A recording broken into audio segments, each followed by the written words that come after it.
This is Heaven is Real, but So is Hell. Join us as we journey through the extraordinary life of Vassula Rydén and her supernatural encounters with the divine realm.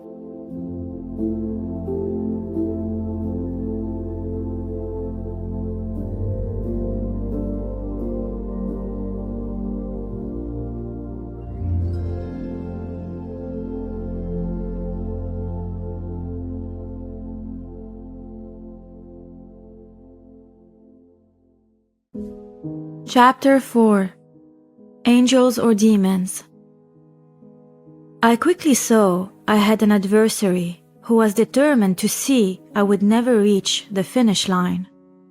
The experiences of evil in my earlier years would pale in comparison to what I was about to encounter. I was getting a crash course in the realms of the supernatural, and the dark side would now have its day. To many people nowadays, the whole idea of the devil is a medieval construct, a horned creature with cloven hooves, depicted in cartoons or in paintings in churches or art galleries, something to laugh at, or a silly superstition. But you must understand that two invisible armies surround us. The comforting news is that the army of good angels is much stronger than the army of the fallen angels. Our struggle is not against flesh and blood, but against principalities and powers. But we should never forget that God is far more powerful and stronger than evil, and He definitely conquered Satan in our world through His Son's suffering on the cross when Jesus refused to stop loving us right into death, which is what Satan was trying to get him to do. And with that, God took the most tragic event in human history and turned it into the greatest triumph.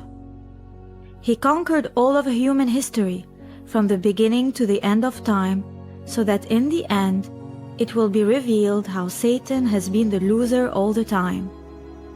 And the events, which we thought were so tragic, turned out to be his greatest victories.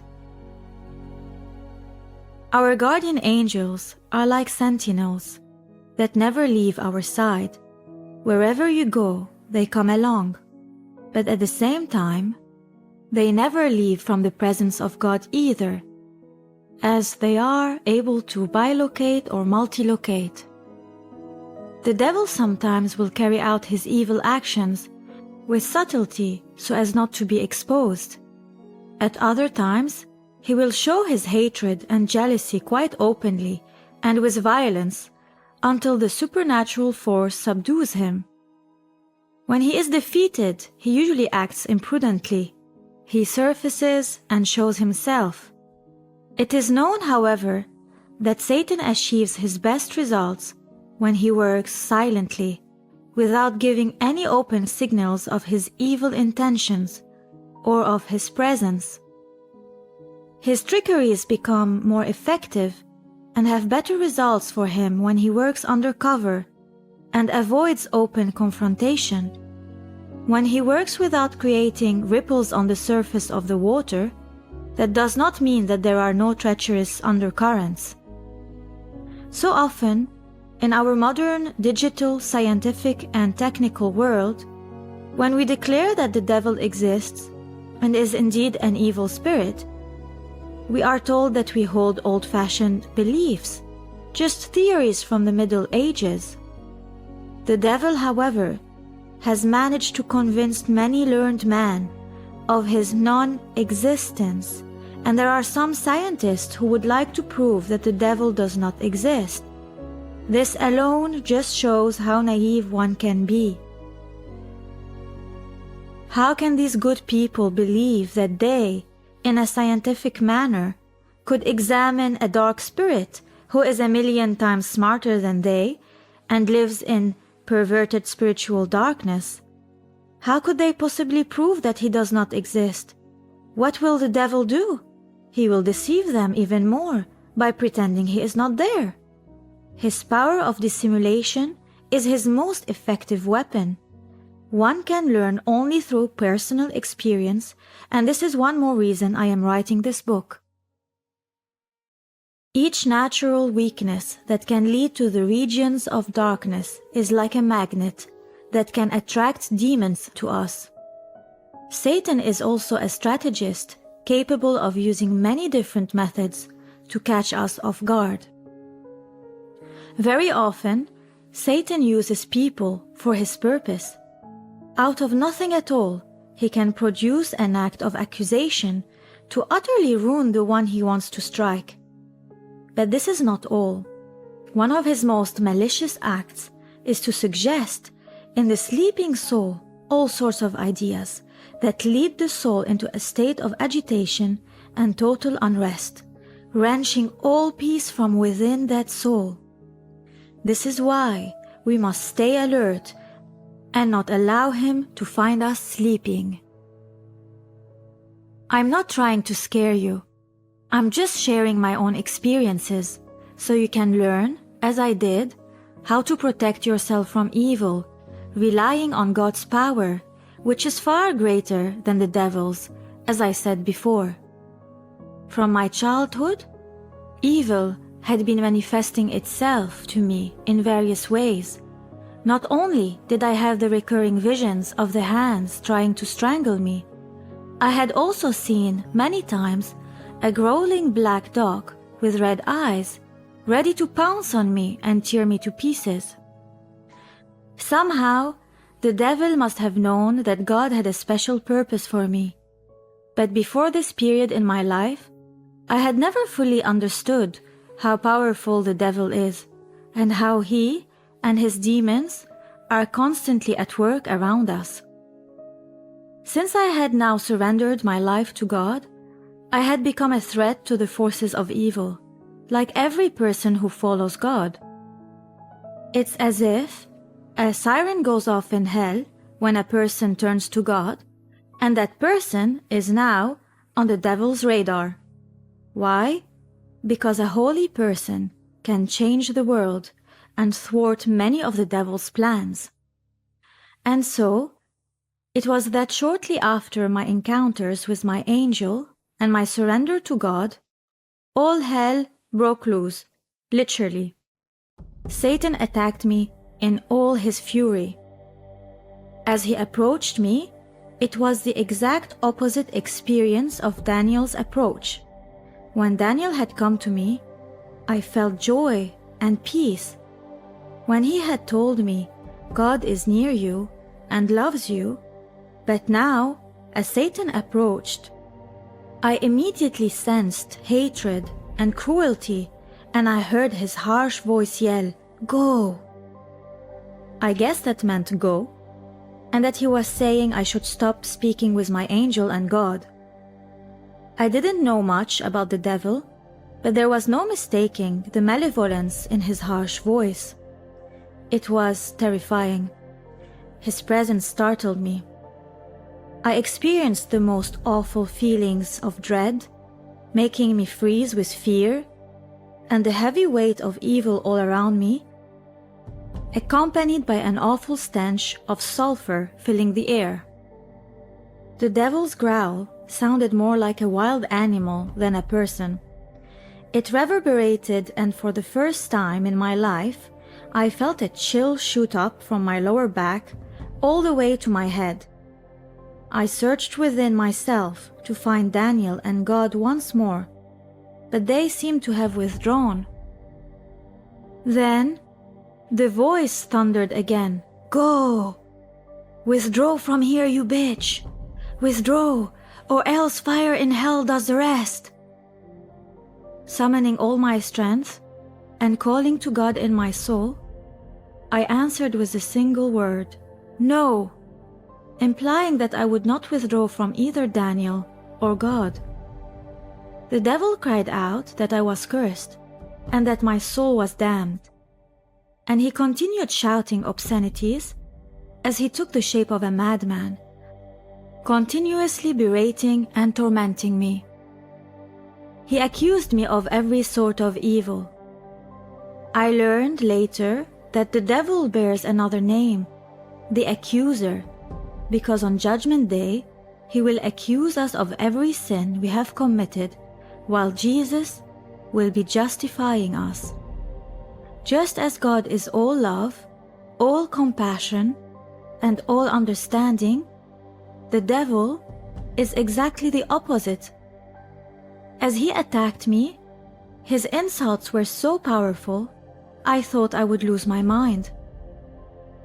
Such attacks happened during the day, and also even more fearfully at night. It was almost impossible for me to sleep. It also felt as if the devil was trying to squeeze all the breath out of my body. As though an eagle had put its claws on my stomach, gripped it, and tried to choke me.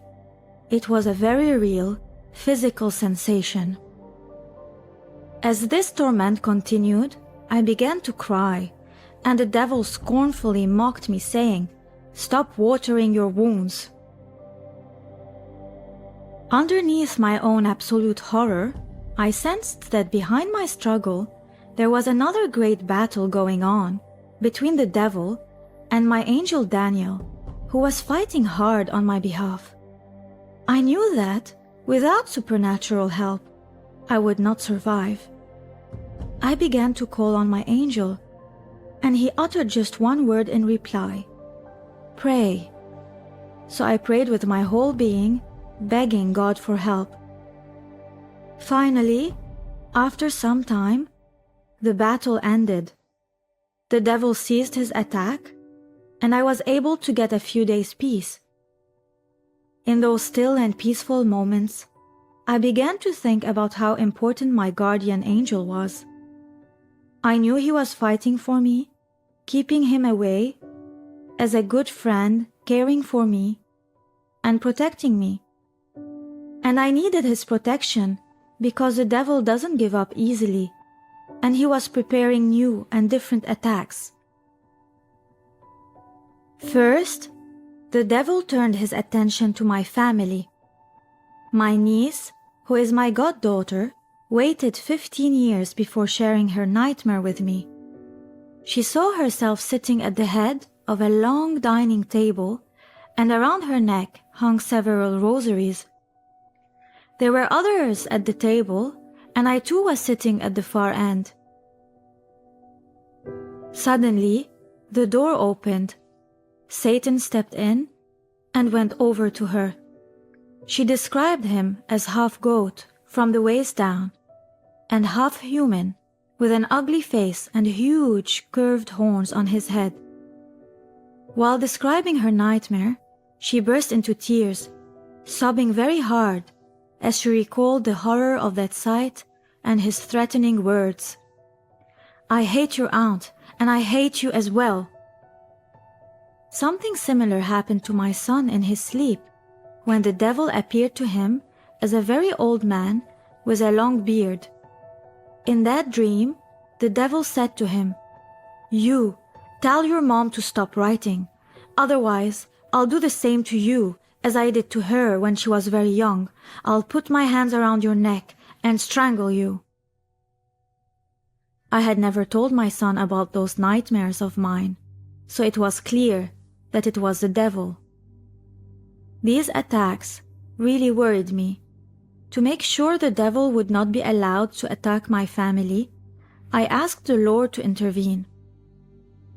So he promised me he would appoint Saint Michael the Archangel as our guardian. With that guarantee, I felt better. Next, the devil tried a different way to influence me. Cunning as he is, and knowing I was still very uneducated about the spirit world, the devil assumed the likeness of my own angel Daniel. This false angel started telling me that God was a fearful presence and that I should be afraid of him. Satan's aim was to draw me away from God and his plans for me. He made God sound very frightening, trying to put me in such fear of God so that when he did come and speak to me, I would be fearful of his call.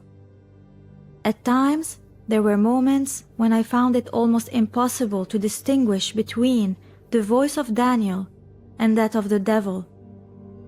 This false angel led me to believe that God was short-tempered, quick to anger, and a terrible judge who would punish his people for the slightest fault. For a while, I began to believe him.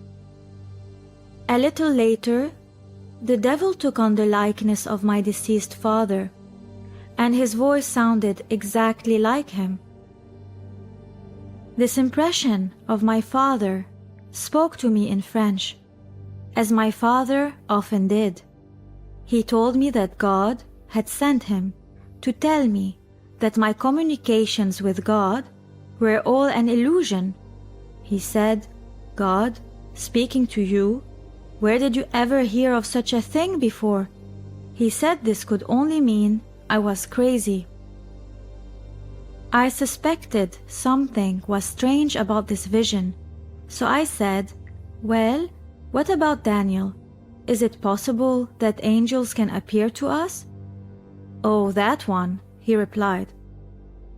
And his voice then filled with such hatred that I immediately recognized it was the devil trying to trick me. My father would never have spoken to me in such a way. During this interlude, I started to feel very much alone. There in Bangladesh at that time, I had nobody to turn to for advice or spiritual help. I didn't want to worry my husband by explaining what was taking place. I kept everything to myself. The devil knew all this, so he increased his attacks. Each day, he brought more and more demons with him. Day and night, I could both feel and hear them around me. These fallen angels attacked me, mocked me, and called me all sorts of obscene names. I wondered why God was allowing me to go through all of this.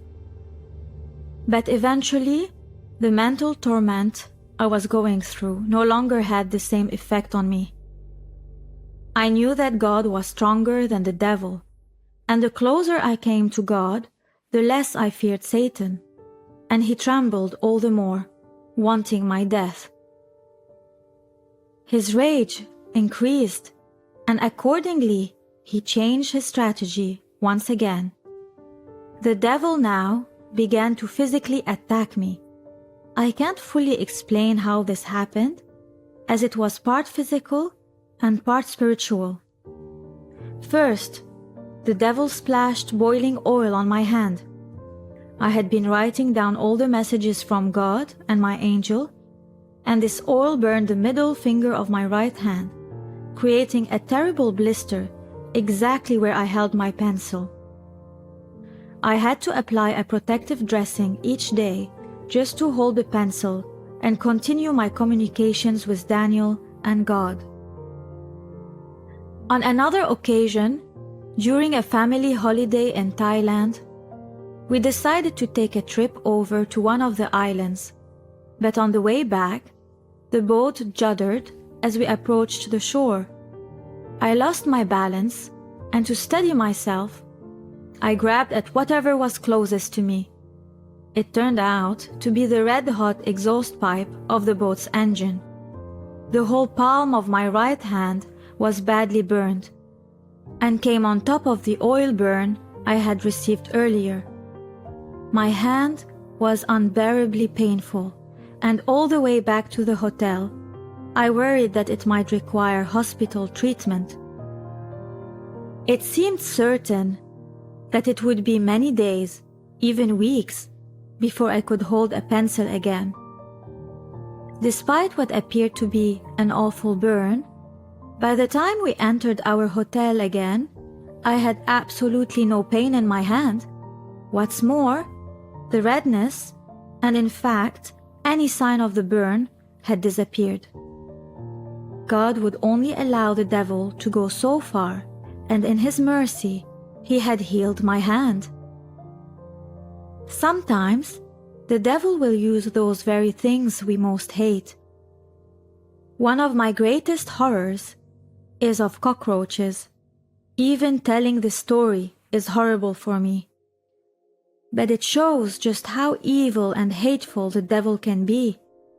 At home one day, as I left a room, I pulled the door shut behind me. Almost immediately, I felt wetness on my face, where some sort of liquid had sprayed me. Instantly, I heard the voice of the devil laughing as he said, "This is the way I baptize." It was then that I realized I had squashed flat a really big cockroach between the door and the frame. The liquid that sprayed me was its substance. I can't tell you how much this incident disgusted me, but it shows how the devil will go to any length to take his revenge and scare us into turning away from our rightful path and from God. The picture started to become clearer to me. Satan wanted to absolutely discourage me from conversing with God. This was a major spiritual battle. God also showed me that it was specifically because I had returned to Him that the devil was now attacking me. So long as I was not fully with God, the devil was not disturbed. But the devil had become enraged when he saw that God was training and forming me to fight against evil. One night, I saw a vision. I was standing in a room and I saw a snake slithering by. The snake represented the devil. I knew the snake was my pet and that I was neglecting it and no longer feeding it. Hungry and astonished, it crept out of its hole in search of food. I watched it slithering towards its dish, where it found a couple of grapes. The snake swallowed them, but did not seem satisfied, so it crawled towards the kitchen in search of food. In the meantime, it sensed that I had changed my feelings towards it, and now I had become its enemy instead of its friend. I recognized this instinctively and knew that it would soon turn on me and try to kill me. I was frightened. Just then, my guardian angel appeared and asked what was troubling me. I told him about the snake and how worried I felt now that I had become its enemy. My angel said he would help me get rid of it. I hesitated, though, wondering whether I should join him in the battle or not, but I decided that I should join my angel and do the work together. Daniel took a broom and opened a door that led outside. Then he went to the snake and with the broom frightened it toward the open door. The snake slithered all around to avoid the broom, trying to climb up on cupboards and on shelves. In the end, due to my angel's powerful presence, it slithered out of the door and my angel slammed the door behind it. Together, we watched from the window how the snake reacted. It panicked. We saw it heading back again towards the door, but the door was safely shut. Not knowing where to go, we saw it speeding down the staircase and out into the street. The minute it had slithered across the threshold of the main entrance into the cold, it transformed itself into a gigantic toad, a size bigger than a human being. And again, it took the shape of an evil spirit. The alarm was given, and the people who were just out there caught the evil spirit and tied it up. This vision was given to me after I had accepted God and had surrendered entirely to Him. A few days later, as I was going down the staircase at home leading to the kitchen, at the landing of the staircase, I suddenly saw Jesus. He was smiling at me, and I noticed that he had dimples on his cheeks. He appeared to be quite content, happy, and by the look in his eyes, he was manifesting his love to me. I stood there, staring. Then he disappeared. Up until that point, my angel and God the Father had approached me, but now I had seen Jesus Christ himself. I suddenly remembered the dreams I had as a child with Jesus, but now here was he, smiling at me. Later that afternoon, he appeared and introduced himself. I am the Sacred Heart. In the middle of my heart, have a place, my beloved. There you will live. And then he vanished, but not for long. Later, he came back again and said, Peace be with you. I want you to write all of this down. I want my children to understand that their souls live and that evil exists. All that is written in my blessed word is not a myth. Satan exists and seeks to ruin your souls. No sooner were these words pronounced that I found myself underground. I did not fall into a trance, as this vision was given to me in my intellect. The area I found myself in was similar to an underground cave, with a low ceiling, dark, with only the light shed by the fire. It felt damp, and the ground was dark gray and sticky, as though wet, but the texture of the soil was extremely fine, like flour. In front of me, I saw several souls, tied up in a row. I saw only their heads. The rest of their body was behind a wall. Their faces looked like masks of agony. I then realized there was noise around me.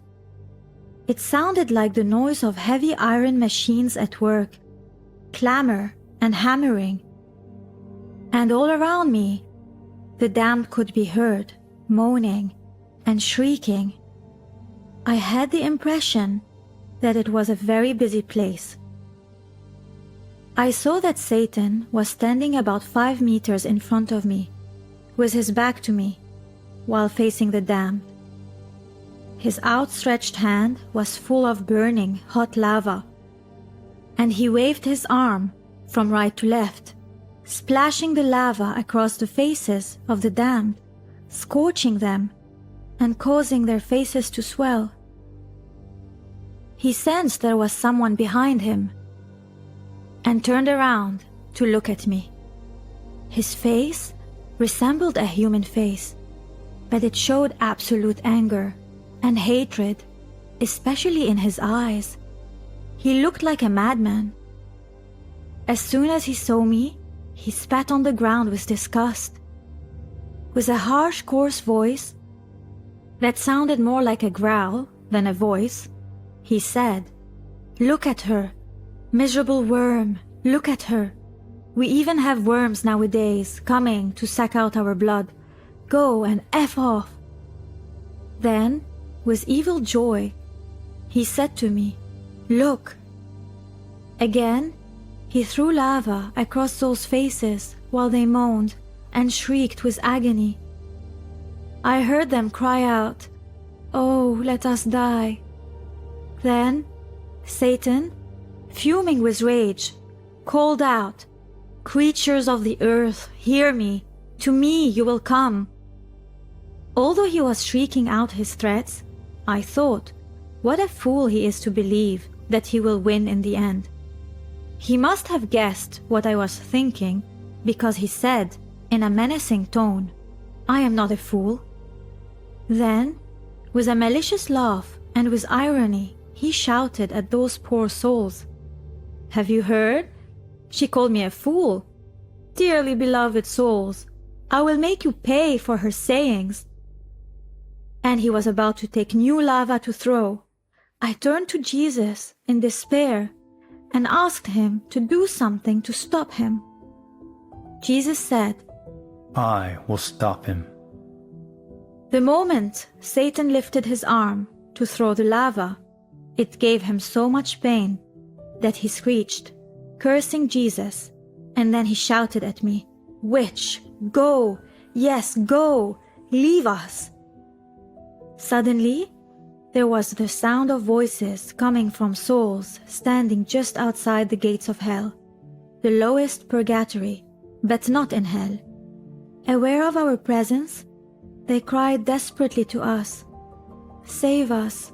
Save us!" Then, out of nowhere, someone came forward to Satan. I understood it was one of his demons. I believe Satan could no longer see us, as he carried on as though we weren't there. He said to the demon, "Are you about your duty? Are you doing what I have asked you to do? Hurt her, destroy her, discourage her." Satan's orders to that demon were intended for me. He wanted that demon to be at my heels, to discourage me and destroy my mission. Satan began to call out the names of other demons, and I heard human names as well. I then realized that damned souls in hell could also possess people and create demonic trouble for us, since they are under the dominion of Lucifer, and anyone under him lives in hate. They don't, however, have the immense power of the fallen angels. I asked Jesus if we could leave this place, and he said, Come, let us leave. I want you to write all of this down. I realized after this vision how Jesus is completely dominant over Satan. Jesus instructed me that I should use his name to cast demons away. This gave me peace and confidence. Soon after this vision of hell, Satan sent a whole group of demons to attack me. With my new confidence, I sarcastically said, "Oh no, not again," knowing that I would be able to handle them this time. These demons were small in shape and resembled chimpanzees. They pounced on my back like furious cats, but I felt secure, stronger than they were, and no longer afraid of them, just tired of them. I felt deep in my soul that I could just wipe them out by using the name of Jesus. They were more of a nuisance than a danger, like flies buzzing around food. Fed up with them, I ordered them to return to hell using the name of Jesus. Whimpering, the demons left immediately.